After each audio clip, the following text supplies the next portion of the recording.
Home office ই visa কার্যক্রমের ব্যাপারে নতুন ঘোষণা দিয়েছে। সরকার বলেছিল যে 2025 সালের 1 জানুয়ারি থেকে তারা ই ভিসা বাধ্যতামূলক করবে সকলের জন্য সকল জায়গায়, কিন্তু তা থেকে সরে আসছে। Seema Malhotra, minister for migration ও সিটিজেনশিপ, আজকে হাউস অফ কমন্সে একটা লিখিত স্টেটমেন্ট দিয়েছেন। সেই স্টেটমেন্ট অনুযায়ী যাদের বিআরপি কিংবা বিআরসি, বায়োমেট্রিক রেসিডেন্ট পারমিট কিংবা বায়োমেট্রিক রেসিডেন্ট কার্ড যাদের এক্সপায়ার্ড হয়ে যাবে 31শে ডিসেম্বর 2024, তাদের জন্য টাইম এক্সটেনশন করেছেন 31শে মার্চ 2025 সাল পর্যন্ত। বিভিন্ন এয়ারলাইন্স বা ক্যারিয়ারে ট্রাভেল করার জন্য যাদের বিআরপির মেয়াদ বা বিআরসির মেয়াদ 31শে ডিসেম্বর 2024 সালে শেষ হয়েছে, সেইগুলি ভ্যালিড এভিডেন্স অফ ট্রাভেল বা পারমিশন টু ট্রাভেল হিসেবে গণ্য হবে 31শে মার্চ 2025 সাল পর্যন্ত। এই 90 দিনের সময়সীমা বর্ধিত করা হয়েছে এবং এটা রিভিউতে থাকবে।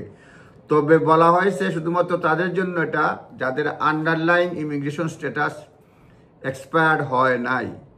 মনে করেন যে কারো, আমরা জানি বায়োমেট্রিক রেসিডেন্ট কার্ড বা পারমিট বেশিরভাগ ক্ষেত্রে 31শে ডিসেম্বর 2024 সালে শেষ হয়েছে, কিন্তু ওনার ভিসা মেয়াদ হয়তো রাখা গেল জুনে শেষ হবে বা জুলাইতে বা সেপ্টেম্বরে। সেই ক্ষেত্রে বলা হয়েছে কারো যদি শুধুমাত্র বায়োমেট্রিক রেসিডেন্ট পারমিট বা রেসিডেন্ট কার্ডের মেয়াদ 31শে ডিসেম্বর 2024 সালে শেষ হয় এবং আন্ডারলাইং ইমিগ্রেশন স্ট্যাটাস রয়েছে, তাদের জন্য ট্রাভেল করার জন্য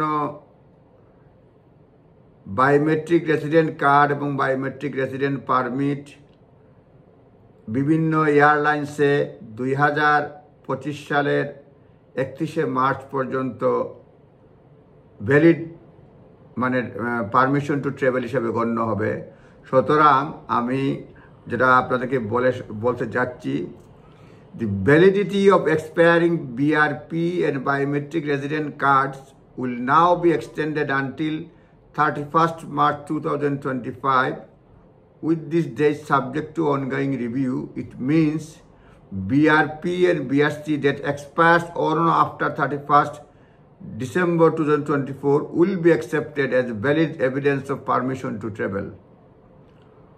এবং মিনিস্টার বলছেন যে এ পর্যন্ত প্রায়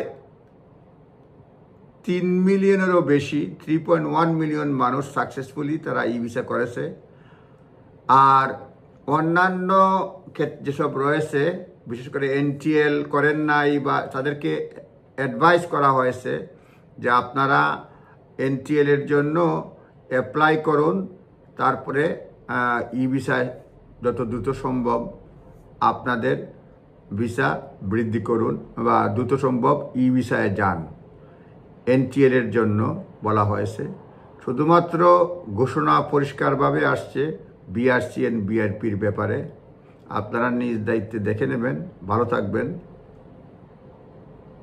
ধন্যবাদ।